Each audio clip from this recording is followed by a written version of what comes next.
this has been an area that a lot of neurologists have been interested in, both in the epilepsy realm and the neuroimmunology realm.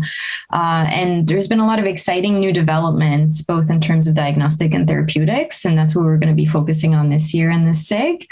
Some of the things that we're going to be focusing on is sort of the advances in phenotyping of these disorders that help us as epileptologists identify patients who may have been missed before because of an incomplete understanding of the phenotype of autoimmune-associated epilepsies.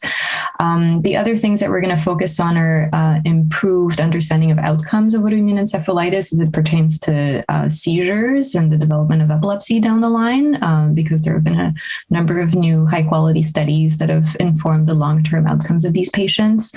And we're also going to talk a little bit about the pediatric aspects of these disorders, which have been overlooked for some time. And we now have nice guidelines on algorithm for diagnosis in pediatric populations. And lastly, we're going to talk about some of the new developments in terms of therapeutics in this area, because it's really the reason that most neurologists are so interested in these disorders is that they're highly treatable.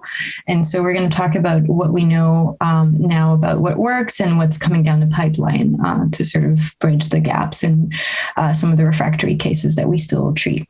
So that's one of the newest things that's come out in the past 2 years, is that we now have ILAE conceptual definitions of acute symptomatic seizures secondary to autoimmune encephalitis versus autoimmune-associated epilepsy. And those are two categories that used to sort of be jumbled up together in the literature. Things were being called autoimmune epilepsy when really we were dealing with acute symptomatic seizures, and they're just conceptually very different entities. And clinically, they behave very differently, respond very differently to treatment, have probably very different biological underpinnings and different outcomes, and deserve a different approach to treatment. And that's one of the things that we'll be covering during the talk. And so there are conceptual definitions that have very important practical implications. And so we'll be giving an update on that.